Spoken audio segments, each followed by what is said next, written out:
On March 22nd, Jack Dorsey, co-founder of Twitter, sold a tweet. But it wasn't any ordinary tweet. It's the first tweet ever. The price? $2.9 million. I know what you're thinking. It's a tweet. It's not even a physical object, so how can you sell it? What exactly do you get when you buy a tweet? And why would you even buy one?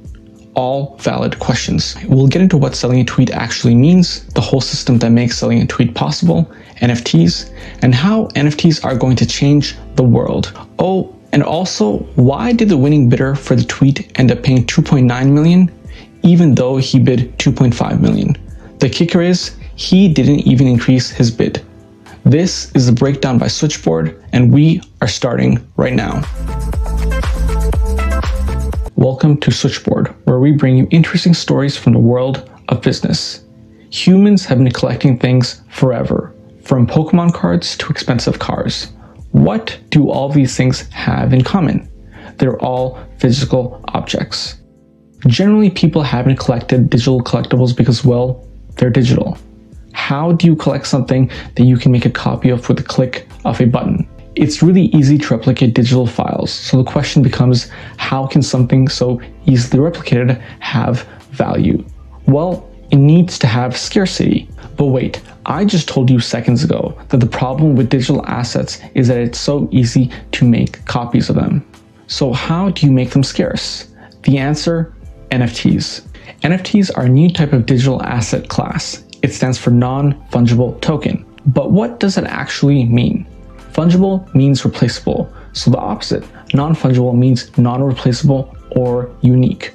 Token is defined as a thing serving as a visible or tangible representation of a good or service. To put it simply, NFTs are basically digital certificates of ownership. NFTs allow you to buy or sell digital items. Think of an NFT as the authentic version of a digital file. They can be one of one, like the Mona Lisa, or one of many, like trading cards. Think Pokemon, Yu-Gi-Oh, whatever you're into. A NFT can technically contain any kind of digital file, images, memes, videos, songs, and more.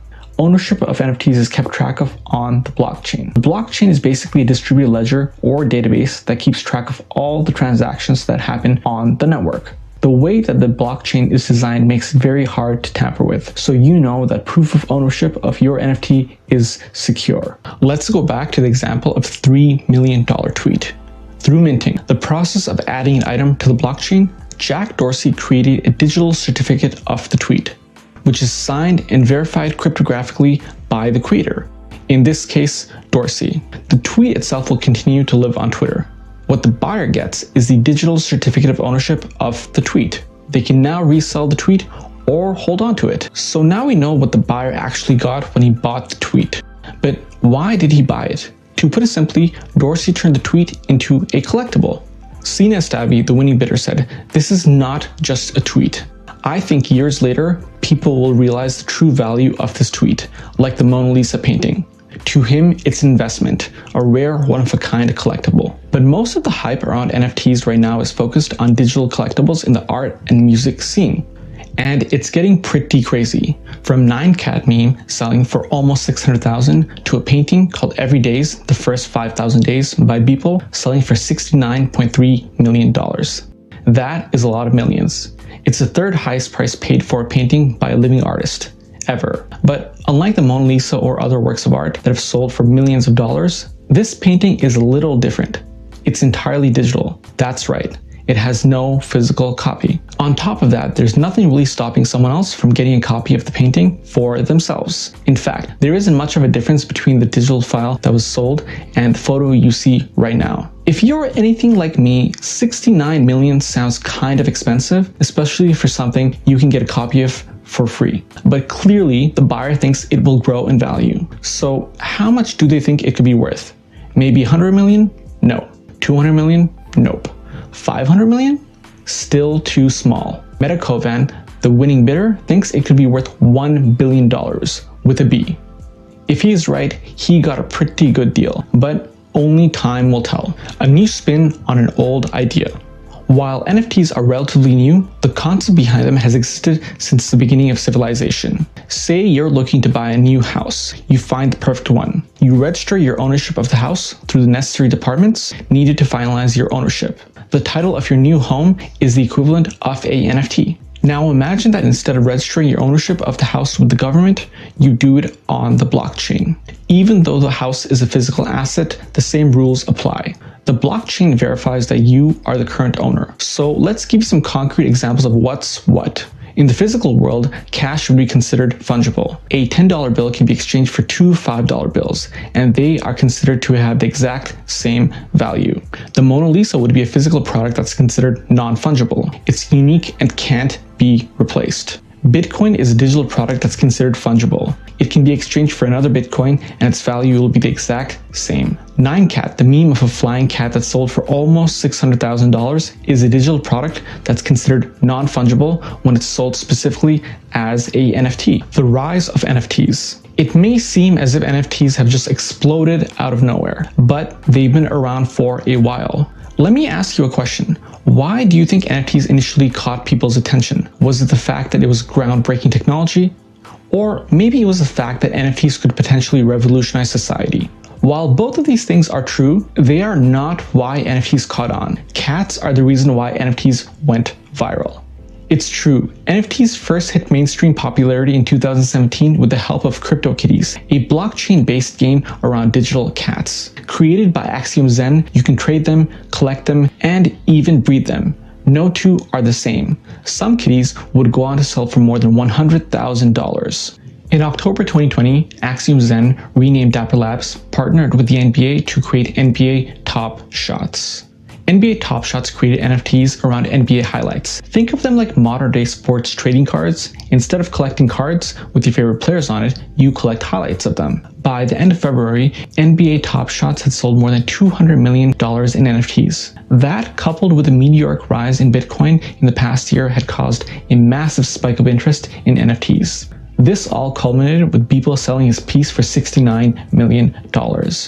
The more people dove into NFTs, the more prices rose. The more prices rose, the more people took notice, creating a virtuous cycle. From a LeBron James highlight selling for more than $200,000 to Beeple selling his digital artwork for $69.3 million. But the fact that these NFTs are entirely digital products that literally anyone in the world can download brings up the question, where does its value come from? And why are prices as high as they are? To understand that, we need to take a step back and dive into a bit of psychology behind human behavior. Why we collect. According to neuroscientist and psychologist Daniel Krozek, collecting is a part of who we are. The first collectors would have been our hunter-gatherer ancestors, where collecting would have been critical for their survival, whether that's collecting food and tools for a rainy day or to help increase their chances of survival. Kids are also collectors. They collect many different things from trading cards to coins. As they grow into adults, often their hobbies of collecting grows along with them, whether that's cars, paintings, or something else entirely. There are many reasons we collect things. 1. We enjoy the thrill of the hunt. 2. They remind us of the things we value. 3. To connect with other like-minded people. Humans are social by nature, and our brains reward us when we are around other like-minded people. Think about the communities that you are a part of. 4. We believe it will be a good investment. 5. Status. We think owning something will give us more value in the eyes of other people. And being the social creatures that we are, a lot of times we are willing to pay top dollar for that perceived boost in value. NFTs fit all of these criteria. You don't just buy an NFT, you win it in auction. NFTs are directly related to cryptocurrencies and the blockchain, technology people not only care about, but believe will fundamentally reshape the world. They are all in on crypto. Many of the people buying into NFTs made their money in crypto. To them, buying into NFTs is a natural extension to their interest in crypto. As you buy NFTs, you can connect more with other like-minded people and bond over your mutual interests. Finally, they believe NFTs will be a great investment. They spend what seems like a lot of money to us with the belief that their investments will grow, allowing them to make even more money. And if you end up making a fantastic investment in NFTs, chances are you are going to feel a perceived increase in status. The value of an NFT. Physical art gets its value from being scarce. Digital art doesn't have that same scarcity, or so it would seem. Let me explain. NFTs help bring scarcity to digital art. They help you certify the art as an authentic copy. Let's talk about the Mona Lisa. There's only one original copy, but there are a lot of replicas. Just because you buy a replica of the Mona Lisa does not mean you own the original Mona Lisa. NFTs work in the same way. The artist mints their file, creating a record of ownership on the blockchain. They decide if they want to make their work one of a kind or one of a limited number. The blockchain helps to certify that their digital artwork is an authentic copy. Going back to the Everyday's painting, people mints a piece, creating a record of ownership on the blockchain.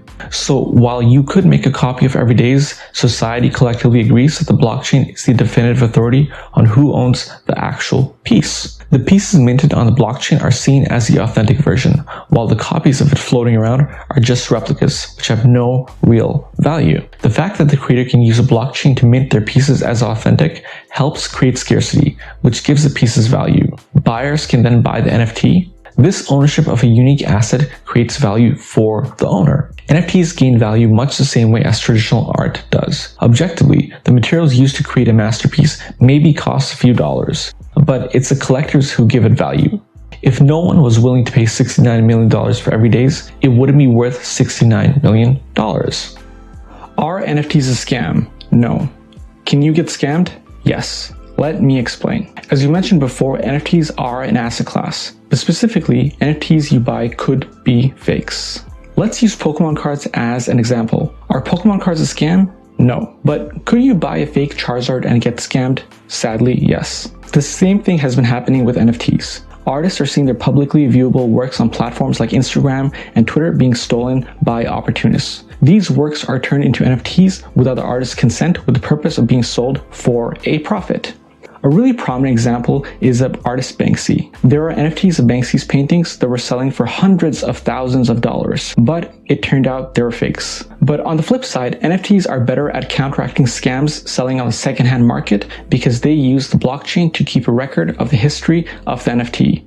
So you know who the prior owners of this piece were. The problem with the artists being ripped off is that the buyers couldn't tell if the original artists were the ones selling the NFT or a scammer. This problem didn't occur when Beeple was selling his piece because there was proof that he was the one selling the piece and that it was his. The NFT bubble. It's very possible that NFTs are in a bubble right now. New technology has previously driven a lot of speculative behavior. Think of the dot-com bubble, where companies that were literally making no money at all were valued in the billions. Ethereum has gone from $130 in 2020 to almost $2,000 in 2021. Bitcoin has been even more explosive. It's gone from $10,000 in 2020 to almost $60,000 in 2021. Remember how I said that the winning bidder for the tweet ended up paying $2.9 million, even though he originally bid $2.5 million? Well, what happened was that he bid for the tweet using Ethereum. In the span of 2 weeks, the value of Ethereum increased so much that the value of his bid rose by more than $400,000. That is insane. People who have previously invested in crypto have seen their wealth skyrocket in the last year. To them, NFTs are the next logical thing to invest in. The fact that a lot of people with a lot of disposable cash are all bidding for the same item is definitely going to bid prices up. The future of NFTs. So we've talked about what are NFTs, where they get their value, and if it's a bubble. But where are they going? I think NFTs will follow the same path as the internet in the dot-com bubble. At first, they'll be overhyped and overpriced. Speculators see the massive prices that NFTs are selling for and want a piece of the action. This will push up prices even more. Then, when the market collapses, we'll start to explore how to provide real value with NFTs. That's where things are going to get really exciting. Here are some interesting ways that I think NFTs will positively impact society. Democratizing monetization for creators. NFTs will help creators such as artists, musicians, YouTubers, and more monetize their audiences more efficiently and effectively. The intermediaries such as music labels will lose a lot of their value. Before, music labels used to help artists grow and monetize their work. Now, artists can use social media platforms to grow their audiences and use NFTs to monetize their work. There are a couple of ways this is going to happen. 1. Creators will be able to better cater to a wider segment of their audience. Here's what I mean. Every audience has different levels of fans. On one end of the spectrum, you have your more casual fans. They enjoy your work in passing. And on the other end, you have your more die-hard fans. They love you and will support you in whatever way they possibly can. If you put something out, they will definitely buy it. You can now create packages for all of your different kinds of fans, with different offers depending on what will appeal to them. A casual fan of an artist can get just their latest music, while their die-hard fans can pay much more and get a VIP experience at their live shows. The possibilities are endless and only limited by your creativity. NFTs allow people to support their favorite creators in ways that just weren't possible before. It's the best of both worlds. Creators make more money while better meeting the needs of their fans. 2. Fair monetization structures. Think of many of the greatest painters. Many of their paintings gained value only after they had already been sold, or worse, after the artist passed. As the art pieces appreciate in value, the current owners are the ones who benefit. The artists receive none of the financial upside when their pieces appreciate in value from their hard work. Using NFTs, artists can receive a certain percentage of the sale when their work is sold on the secondary market. Now they can participate in the upside that their hard work has made possible. That is revolutionary. It just sounds like something that makes sense, but something so simple has never been possible before. Real-world applications. NFTs could help make the process of buying things in the physical world, such as houses and cars, much more streamlined. Whereas before, proving ownership of anything could be a long and complicated process, in the future, ownership becomes a much more streamlined process where the blockchain keeps record of what belongs where. What makes this even more interesting is that when the house is registered on the blockchain, imagine being able to see its history from when it was built to the present. So if the pipes burst and the owner replaced them, it would be recorded on the blockchain. If it was destroyed in a hurricane and had to be rebuilt, it would be recorded on the blockchain. Currently, when you buy a house, it's hard to know every single detail about the house. This would allow a potential buyer to make an informed decision to buy the house, knowing its full history. As use cases for NFTs grow, I believe that they will become embedded in our daily lives, and at some point, we won't even notice it, just like the internet. We've talked a lot about how NFTs will change the world, but there is a dark side to this explosion of popularity. In the next video, we explore how NFTs are literally destroying the planet. Click subscribe and turn on your notification so that you don't miss out. Thank you so much for watching, and I'll see you next time.